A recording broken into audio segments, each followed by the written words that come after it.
Bendiciones, sean todos y cada uno bienvenidos a este, aleluya, estudio bíblico, libro de los Hechos, capítulo 13. Estamos estudiando la palabra de Dios, continuamos estudiando las Escrituras. Este libro es un libro poderoso, glorioso, donde el Señor nos enseña, aleluya, cómo la iglesia primitiva caminaba, se movía y cómo es el ejemplo para nosotros seguirlos. Quédese allí hasta el final para que usted siga aprendiendo, nutriéndose de la palabra del Señor y usted pueda crecer como un hijo de Dios, aleluya, bien formado a través de las Escrituras. Nos quedamos en el capítulo 12 y hoy continuamos en el capítulo 13 del libro de los Hechos, verso por verso. El título dice: Bernabé y Saulo comienzan su primer viaje misionero. Y aquí vamos a aprender una de las un principio bíblico muy importante. Las Escrituras están llenas de enseñanzas y principios bíblicos, de doctrina, de conocimiento de cómo las cosas deben hacerse conforme a la iglesia, al gobierno eclesiástico. Dice la palabra y leemos en el nombre del Padre, del Hijo y del Espíritu Santo. Amén. Había entonces en la iglesia que estaba en Antioquía profetas y maestros: Bernabé, Simón, el que se llamaba Níger, Lucio de Cirene, Manaén, el que se había criado junto con Herodes el tetrarca, y Saulo, ministrando estos al Señor y ayunando, dijo el Espíritu Santo: apartadme a Bernabé y a Saulo para la obra a que los he llamado. Entonces, habiendo ayunado y orado, les impusieron las manos y los despidieron. Aleluya. Oiga bien cuántas cosas están aquí solamente en esta escritura. Como estudiábamos antes, la Biblia nos enseña que aún en el Nuevo Testamento, aún después de la muerte y resurrección de Jesucristo y después que el Espíritu Santo descendió sobre los apóstoles y vino a ser morada sobre los hijos de Dios, habían profetas y habían maestros en la iglesia. Por lo tanto, entendemos que en la iglesia deben haber maestros y que en la iglesia aún todavía deben haber profetas. Profetas, en cuanto al oficio del profeta, son personas que hablan la palabra de Dios, la palabra directa y la palabra presente del Señor para ciertas situaciones. Por ejemplo, como aquí, a través del Espíritu Santo, un hombre habló y dijo lo que el Espíritu decía: apartadme a Saulo y apartadme a Bernabé para la obra que yo os he llamado. El Espíritu Santo, como mayordomo de la iglesia, dirigiendo al pueblo de Dios, habla estas cosas, pues Él es el que tiene el plan y es el que tiene, aleluya, la misión y el ministerio para cada hombre. A través de los profetas y maestros, entonces, dice la Biblia, ayunaron, estando ministrando, estando orando al Señor. Por eso es que si usted quiere escuchar la voz de Dios, usted tiene que orar al Señor. Cuando dice ministraban al Señor, quiere decir lo que nosotros acabamos de hacer aquí, que adoramos al Señor, ministrábamos al Señor, exaltábamos su nombre, alabábamos su nombre, dábamos ofrendas de oración, de alabanza. Y entonces el Espíritu de Dios habló allí. Les he dicho muchas veces que hay denominaciones las cuales creen que el Espíritu Santo es una fuerza, que es el poder de Dios, como si no tuviera un alma, como si no fuera una persona. Mas sin embargo, aquí vemos que el Espíritu de Dios tiene voluntad, tiene una inteligencia, tiene una intención, habla a través de los hombres y Él encomienda a los hombres para un ministerio. Los hombres de Dios, muchos de ellos muchas veces se envían solos. Pero el Espíritu Santo da orden y Él habla a través de hombres para enviar a personas a las misiones, a Pablo en este caso, o a Saulo, para hacer una misión y salvar muchas almas a través de la predicación de la palabra. Entonces, es un principio bíblico en el cual dice, ayunando y orando al Señor.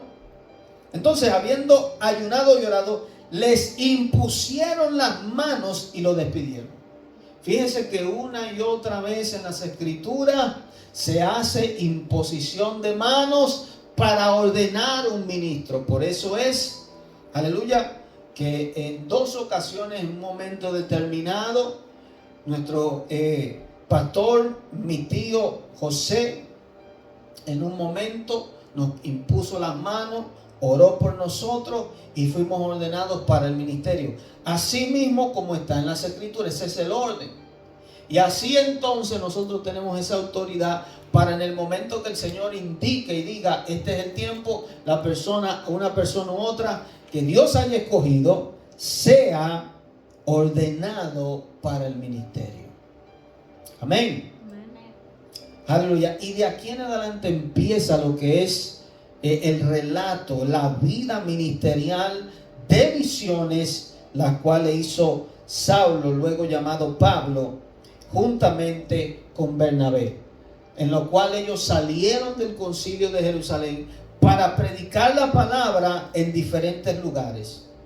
Y el mismo Jesús, oiga bien, dijo, y recibiréis poder cuando haya venido sobre vosotros el Espíritu Santo, y me seréis testigos en Samaria, en Jerusalén, en Judea, en todos los diferentes lugares. Y esto es algo que no se puede hacer sin la guianza y la dirección de Dios. Mucha gente ha fracasado, muchas iglesias han cerrado.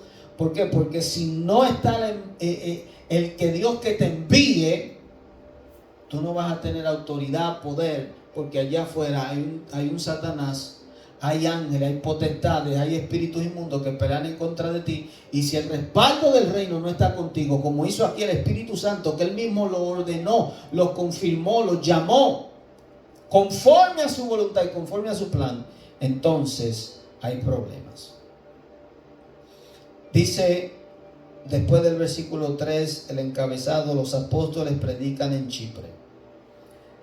Dice, ellos entonces, enviados por el Espíritu Santo. ¿Por quién?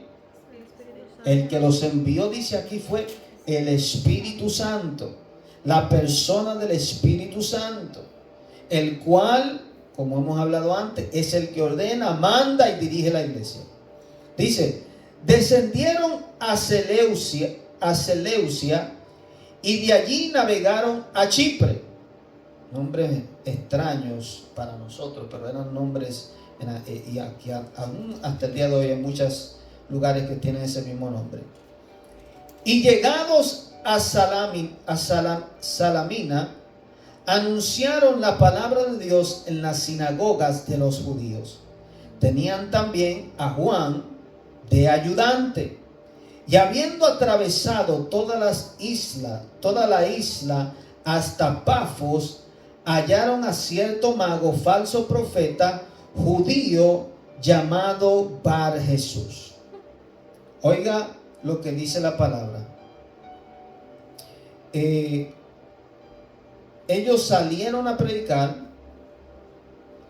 y anunciaban la palabra de Dios en la sinagoga de los judíos. Primeramente, la palabra dice que el evangelio es para los judíos. Fue a ellos a quien Jesús vino a salvar primeramente. Y entonces, a pesar de que Pablo sabía que también había sido llamado para los gentiles, pero él primero empezaba por los judíos, cosa que hoy en día pocas personas practican y que nosotros debemos practicar. Hasta el día de hoy, el evangelio es primero para los judíos, porque ellos son el pueblo escogido de Dios, a pesar de que ellos le ha venido una ceguera espiritual, a pesar de que muchos de ellos no creen, pero nosotros tenemos que amar a Israel, predicarles el evangelio, ayudarlos en todo lo que podamos. Eso lo enseña la Biblia. Entonces, por eso ellos entraban principalmente en las sinagogas.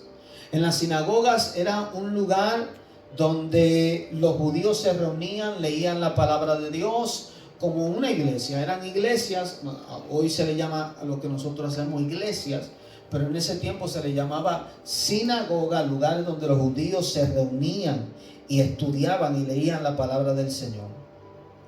Juan, también lo tenían de ayudante. Aleluya. Entonces eran 3. Fíjense que siempre el Señor lo mandaba de 2 en 2 y hasta 3 personas para hacer misiones, para evangelizar. No quiere decir que no se puede hacer con una persona, pero es mejor cuando hay 2 personas o más, lo cual dice aquí lo tenían como ayudante. Y eso es algo que hoy en día también se ha perdido. El servirle a los apóstoles, a los líderes, el ayudarle en las misiones. Eso es un trabajo cansón. Usted salir, caminar, predicarle a la persona, ministrarle, hacer un trabajo como este. Y se necesita la ayuda del hombre para estas cosas. Versículo 6 dice: y habiendo atravesado toda la isla hasta Pafos, hallaron a cierto mago.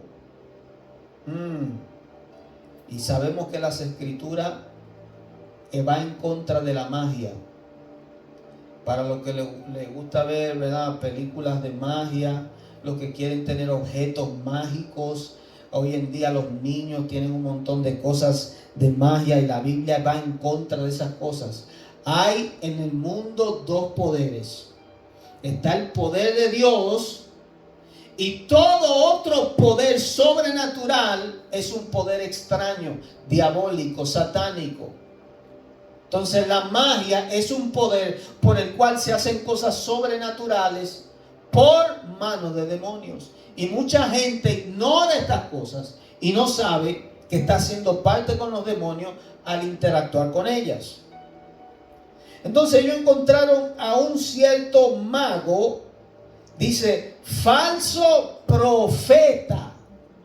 Y aquí eso es una de las cosas que tenemos que entender. Hay personas que son cristianas, que se dicen profetizar y a veces fallan en su profecía, y por fallar muchas veces le llaman falso profeta. Eso no es lo que la Biblia le llama un falso profeta.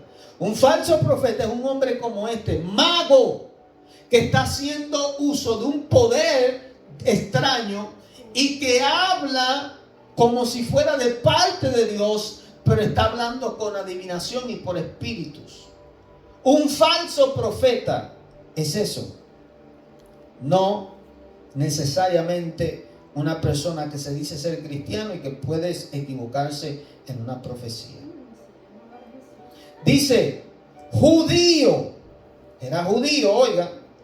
Y si era judío, había sido instruido en la ley de Moisés. Y quiere decir que este hombre estaba desviado de la palabra del Señor. Y se llamaba Bar Jesús. Que la palabra Bar, como Barrabás, Barrabás quiere decir hijo del padre. Abba quiere decir padre. Bar quiere decir hijo. Barrabás. Y aquí este hombre se llama hijo de Jesús. Oiga qué nombre tenía o escogió, pero era un falso profeta.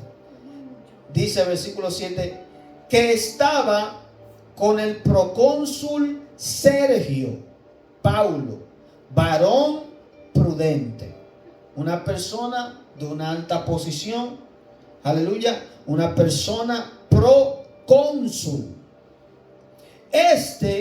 Llamando a Bernabé y a Saulo, deseaba oír la palabra de Dios, pero le resistía Elimas, el mago. Aquí se le da otro nombre, porque le resistía Elimas, el mago, pues así se traduce su nombre, procurando apartar de la fe al procónsul. Y aquí vemos un caso donde la Biblia nos enseña una realidad que todos nosotros los cristianos vivimos. Oiga bien, yo le he dicho a ustedes, nuestra lucha es con demonios, principados y potestades. Pero hay hombres que invocan y le dan permisos a estos espíritus para atacar la iglesia y para mantener al incrédulo cegado, que no venga a los caminos de Dios. Aquí nos enseña la palabra del Señor que hay hombres como este, Elimas Bar Jesús, magos, que tratan de oponerse con su magia, con su poder, para que hombres como este procónsul, que a través de él pudiera venir muchas personas, porque cuando hay una persona de posición alta, hay gente que lo sigue. Y este hombre, queriendo escuchar la palabra de Dios, queriendo escuchar el mensaje y para convertirse al Señor, dice que Elimas el mago se oponía. Buscaba la forma de que él no escuchara el evangelio. ¿Por qué? Porque ¿quién estaba en él? El enemigo, Satanás, el cual se opone. Eso es lo que quiere decir la palabra Satanás. El adversario, el acusador, el que se opone. Y aquí vemos este vivo ejemplo. Eso es una realidad en cada uno de nosotros. Tal vez usted no sabe dónde está ese brujo, ese hechicero, ese mago. Usted no sabe dónde está, pero está en la ciudad, está en el territorio. A través de eso es que se provocan las muertes, los accidentes, todo tipo de problemas en los territorios, en los lugares. Y la iglesia, como Pablo y como Bernabé, que fueron a hablar la palabra, nosotros tenemos que hacer ese trabajo para entonces convencer al mundo de Cristo. Entendiendo que ellos tenían el Espíritu de Dios, el cual es superior a cualquier espíritu y a cualquier mago. Aleluya. Versículo 8 otra vez. Pero le resistía Elimas el mago, pues así se traduce su nombre, procurando apartar de la fe al procónsul.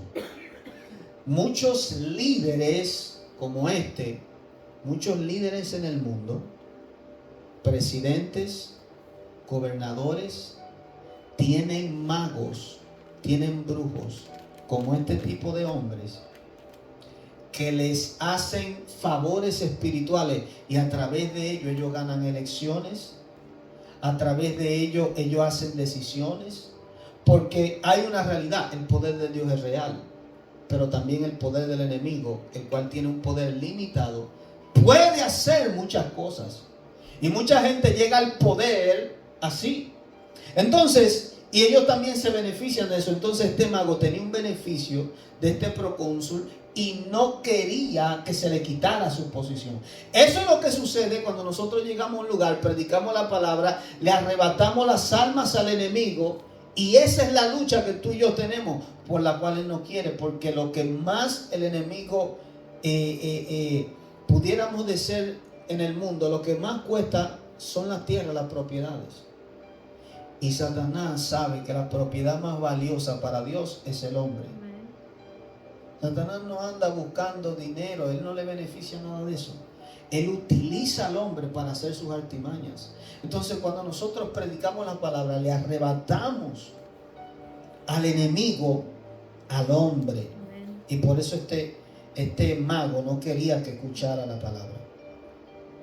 Entonces Saulo, versículo 9, que también es Pablo, lleno del Espíritu Santo. Mire cómo siempre habla lleno del Espíritu Santo, porque todo lo que se hace para Dios es por el Espíritu.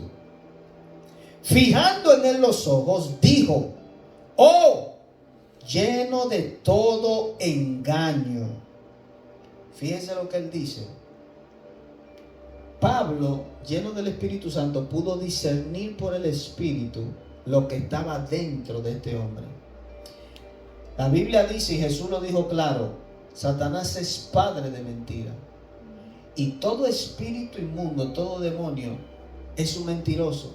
Y en Dios no hay mentira, en Dios es verdad.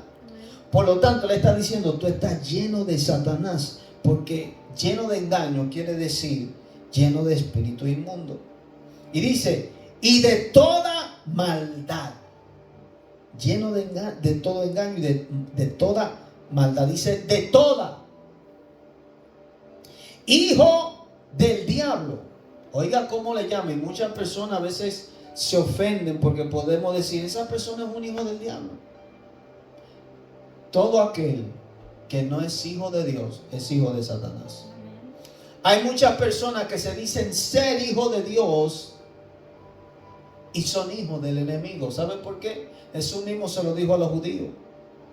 Los judíos creían que eran hijos de Dios porque estaban bajo el pacto y eran circuncidados y estaban bajo las promesas de Abraham.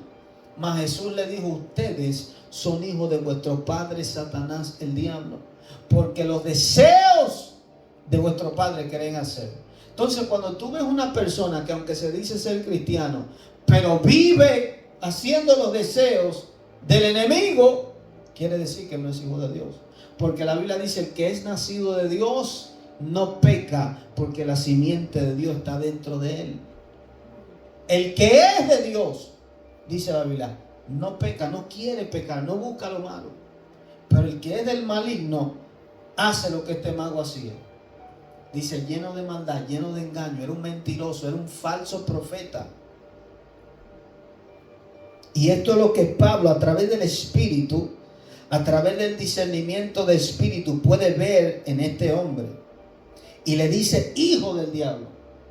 Le atribuye que Satanás fue que lo engendró espiritualmente.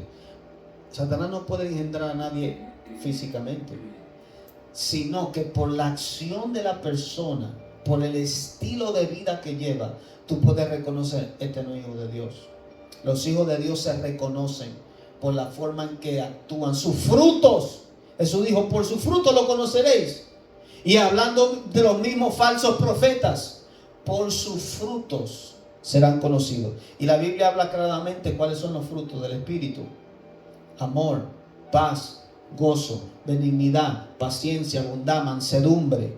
Todo eso son frutos del Espíritu. Si una persona no vive conforme a estos frutos, hay un problema. Aleluya.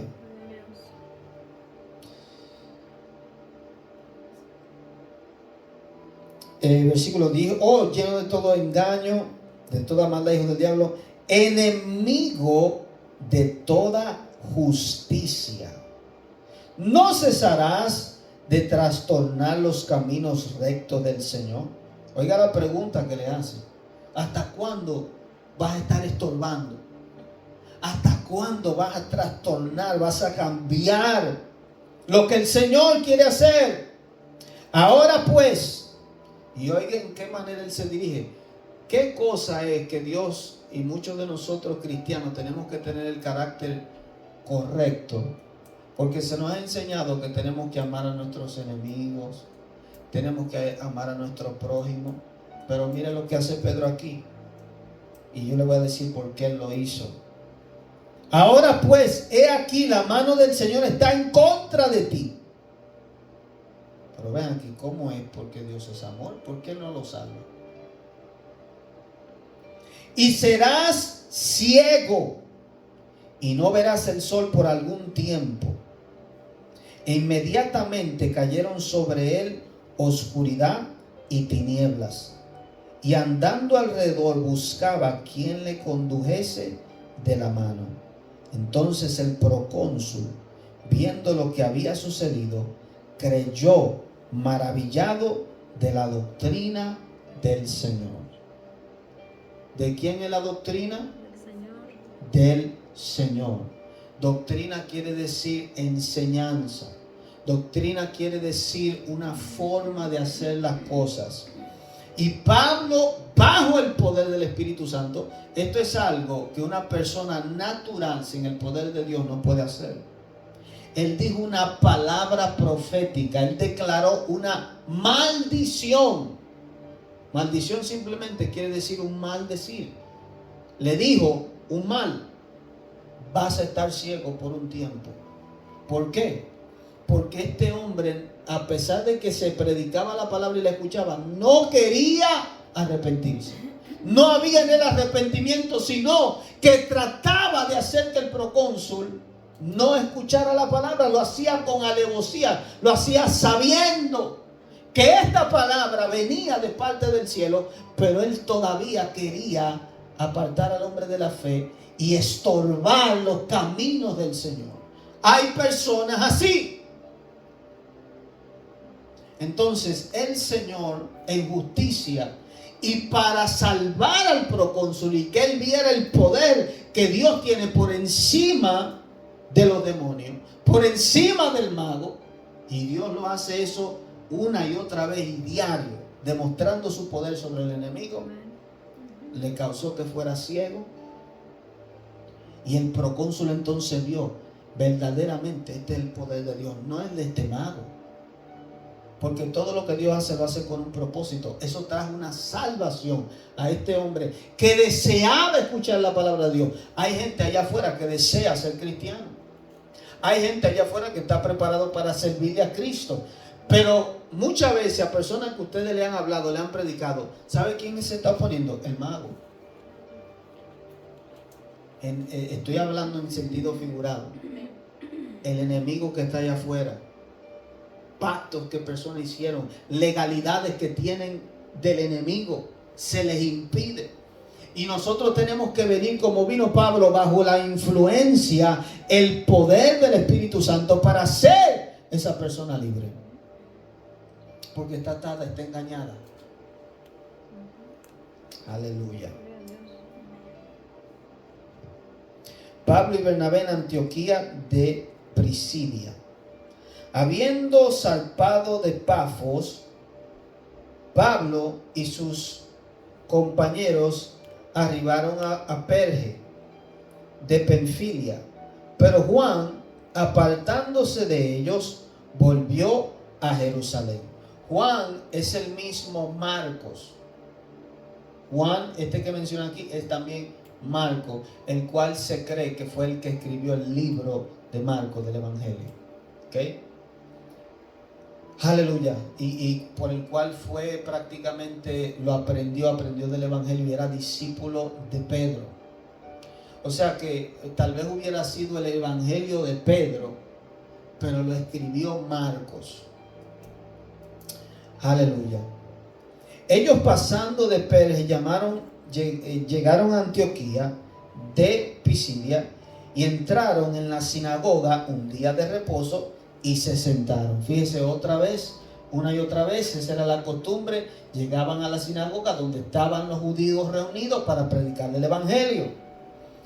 Y después de la lectura de la ley y de los profetas, que era lo que se hacía en ese lugar, en la sinagoga, los principales de la sinagoga mandaron a decirles: varones hermanos, si tenéis alguna palabra de exhortación para el pueblo, hablad. Entonces Pablo, levantándose, hecha señal de silencio con la mano, dijo: varones israelitas, y los que teméis a Dios, oíd. Y ponga atención a lo que Pablo va a hablar, porque aquí Pablo es la forma, si usted le quiere predicar a un judío, si usted le quiere predicar a cualquier persona, Pablo aquí le va a predicar el Evangelio en un orden y en una forma la cual ustedes y nosotros todos debemos adoptar. El Evangelio se puede predicar desde diferentes vertientes, pero oiga bien cómo Pablo les habla. Aquí le dan permiso en la sinagoga para él hablar la palabra, y él toma aquí la oportunidad para que ellos crean a Jesús. Y vamos a ver en qué él enfatiza. Versículo 7 dice: el Dios de este pueblo de Israel escogió a nuestros padres y enalteció al pueblo, siendo ellos extranjeros en tierra de Egipto, y con brazo levantado los sacó de ella. Cosa que ellos saben. Él está diciendo algo que ellos saben. Le está diciendo: ustedes son el pueblo de Israel, el cual adoran a este Dios. Y él le está dejando saber, es el mismo Dios que nosotros creemos. Y por un tiempo como de 40 años lo soportó en el desierto. Y habiendo destruido 7 naciones en la tierra de Canaán, les dio en herencia su territorio. Cosa por la cual hoy en día está esa situación entre Hamás y Israel. Y aquí la palabra establece y dice: el que le entregó esa tierra fue Dios. Cosa que nosotros sabemos y entendemos, pero el mundo, como está bajo el maligno, no lo puede entender y no lo puede creer. Aleluya. Habiendo destruido 7 naciones en la tierra de Canaán, les dio en herencia su territorio. Después, como por 450 años, les dio jueces hasta el profeta Samuel. Luego pidieron rey, y Dios le dio a Saúl, hijo de Cis, varón de la tribu de Benjamín, por 40 años. Aquí él está haciendo prácticamente un resumen desde el principio de la creación de Israel y su trayectoria para llegar a un punto. Luego pidieron rey, y Dios le dio a Saúl, hijo de Cis, varón de la tribu de Benjamín, por 40 años. Quitado le levantó por rey a David, de quien dio también testimonio, diciendo: he hallado a David, hijo de Isaí, varón conforme a mi corazón, quien hará todo lo que yo quiero. De la descendencia de y de aquí él parte, de la descendencia de porque oiga bien, en los evangelios muchos le llamaban a Jesús hijo de David. ¿Por qué? Porque Dios le dio una promesa a David, al rey David, de que de su descendencia iba a venir el Mesías. Entonces le hace saber desde un principio: oigan bien, el Mesías al cual ustedes están esperando es hijo de David y viene de su descendencia. Él está diciendo: prueba de que el Mesías que le va a predicar y le va a hablar ahora viene de David, de la descendencia de y conforme a la promesa Dios levantó a Jesús, aquí le menciona su nombre, por Salvador a Israel. El problema de los judíos es que ellos entendían que el Mesías venía a salvarlos de los romanos, y Jesús vino a salvarlos del pecado. Porque no tiene ninguna validez delante de Dios que Dios salve al pueblo del sistema, pero si no lo salva del pecado, como quiera van a morir y se van a perder. Aleluya. Entonces le dice que Dios levantó a Jesús por Salvador a Israel. Antes de su venida, predicó Juan el bautismo de arrepentimiento a todo el pueblo de Israel. Mas cuando Juan terminaba su carrera, dijo: ¿quién pensáis que sois? No soy yo él, mas he aquí viene tras mí uno de quien no soy digno de desatar el calzado de los pies. Varones hermanos, hijos del linaje de Abraham, y los que entre vosotros teméis a Dios, a vosotros es enviada la palabra de esta salvación. Él le hace entender a ellos que necesitan un Salvador. Y eso es una de las cosas que nosotros tenemos que dejarle saber a las personas. Nadie va a venir al evangelio si no entiende primero que está perdido, que está rumbo al infierno. Las personas tienen que entender y saber que necesitan un Salvador.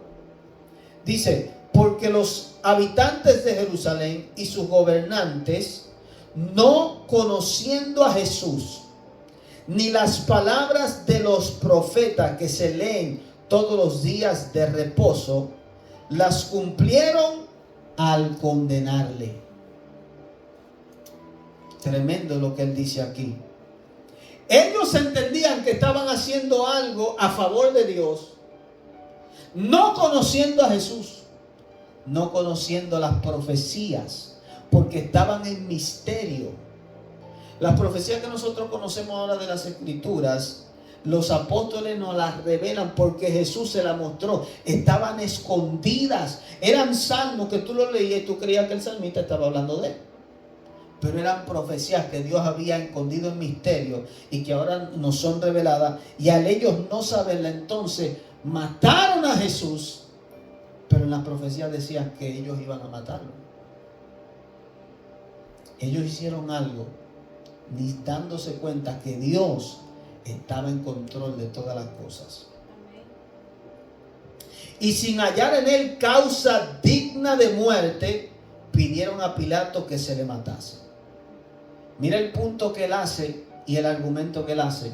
Este Jesús no tenía nada malo por lo que lo mataron. Está estableciendo que él era un cordero sin mancha, que el Mesías tenía que venir sin pecado. Está estableciendo que era un hombre justo. Y habiendo cumplido todas las cosas que de él estaban escritas, le está diciendo que ya había sido predicha su vida y todo lo que iba a hacer. Quitándolo del madero, lo pusieron en un sepulcro. Aquí establece que Jesús murió. Algo importante, porque aquí es donde viene verdaderamente la prueba de que lo que él le viene diciendo a ellos, ¿qué es la prueba de que él es el Mesías? Murió. Mas Dios le levantó de los muertos. Ese es el centro de nuestra fe. ¿Por qué creemos que Jesús todo lo que dijo es verdadero? ¿Por qué creemos que Jesús es el Mesías? Porque ningún otro en la historia de la humanidad ha muerto y ha vuelto a la vida por su propio poder para nunca más ver muerte. Y él le dice, este resucitó. A pesar de que lo mataron, conforme a las escrituras, él volvió a vivir. Y él se apareció durante muchos días a los que habían subido juntamente con él de Galilea y de Jerusalén, los cuales ahora son sus testigos ante el pueblo. Establece esta verdad, la cual, como le dije, es necesario decirla. Él resucitó, ¿y quién lo sabe? Bueno, él se le apareció por 40 días a más de 500 personas. No solamente a los discípulos, a los apóstoles, a mujeres, a diferentes hombres que lo seguían y lo vieron. Y ahora él está diciendo, nosotros somos testigos también. Pablo hubiera podido decir, yo soy testigo porque lo vi, se me apareció. Y nosotros podemos hablarle a las personas cuando le predicamos nuestro testimonio. De algo Dios nos salvó, de algo Dios nos libró, algo Dios hizo en nuestra vida sobrenatural, que creemos en Él, aunque no lo hemos visto. Aleluya. Y nosotros también os anunciamos el evangelio de aquella promesa hecha a nuestros padres, la cual Dios ha cumplido a los hijos de ellos, a nosotros, resucitando a Jesús, como está escrito también en el Salmo 2. Aquí le da cita bíblica. Mi hijo eres tú, yo te he engendrado hoy. Y en cuanto a que le levantó de los muertos para nunca más volver a ver corrupción. Aquí, mira lo que él establece. Él no resucitó simplemente y volvió a morir. Porque vemos que Tabitá resucitó. Eliseo resucitó un niño y volvió a morir. Jesús resucitó la niña de 12 años y volvió a morir. Él resucitó también a su amigo Lázaro, pero volvió a morir. Pero Jesús fue el único que ha resucitado para no ver muerte. Él establece esta realidad, que resucitó en un cuerpo glorificado. Eso lo hace a Él Dios y Salvador. Lo dijo así: os daré las misericordias fieles a David. Por eso dice también en otro salmo, le cita otro salmo: no permitirás que tu santo vea corrupción, porque a la verdad David, habiendo servido a su propia generación, según la voluntad de Dios, durmió y fue reunido con sus padres y vio corrupción. Aquí él le explica el misterio del salmo. Él le dice, David no está hablando de él. David está hablando del Mesías. Porque ellos leían ese salmo y hasta el día de hoy lo leen y entienden que David está hablando de él.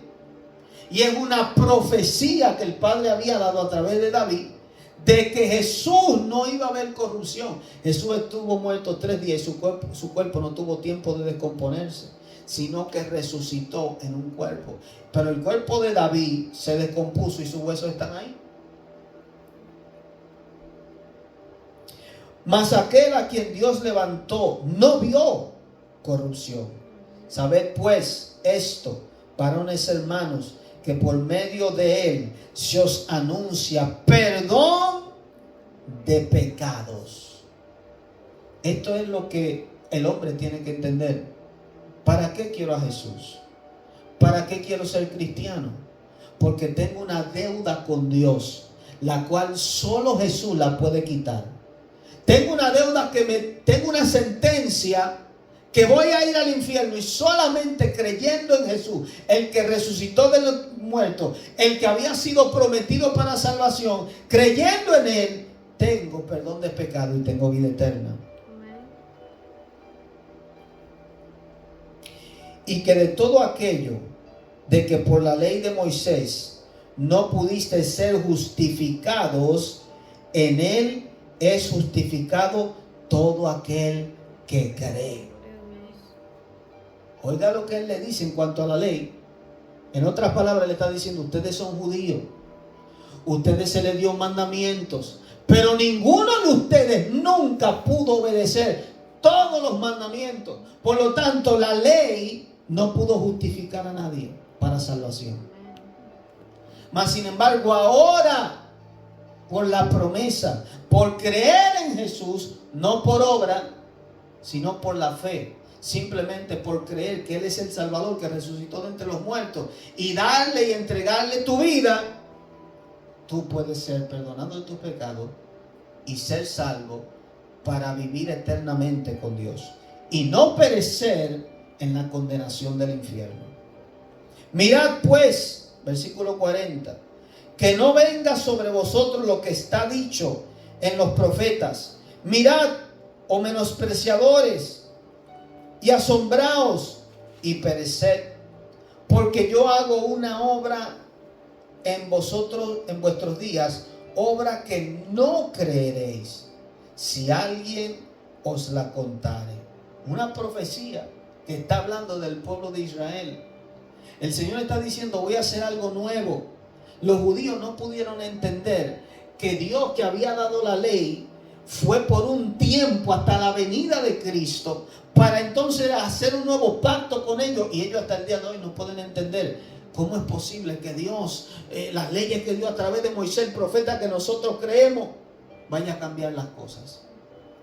Y como Dios hace cosas nuevas todo el tiempo, hay gente que se quedan atrás y ellos se han quedado en el Viejo Testamento y no han creído en Jesús. Entonces Él le está diciendo: no deje que esto acontezca con ustedes. Ya terminamos casi. Cuando salieron ellos de la sinagoga de los judíos, los gentiles les rogaron que el siguiente día de reposo les hablase de estas cosas. Los gentiles, hemos hablado, son aquellos que no son judíos, que al escuchar la palabra de Pablo querían escuchar más de esta salvación. Y despedida la congregación, muchos de los judíos y de los prosélitos piadosos siguieron a Pablo y a Bernabé, quienes hablándoles les persuadían a que perseverasen en la gracia de Dios. Sabemos que los prosélitos son aquellos que son gentiles, pero que se han añadido a la ley judía circuncidándose, porque ellos han creído en el Dios de Abraham, Isaac y Jacob. Entonces, muchos de esos gentiles que eran ya convertidos en judíos escucharon la palabra y la promesa y también la creyeron. El siguiente día de reposo se juntó casi toda la ciudad para oír la palabra de Dios. Wow, eso fue una revolución. Oye, casi toda la ciudad se reunió.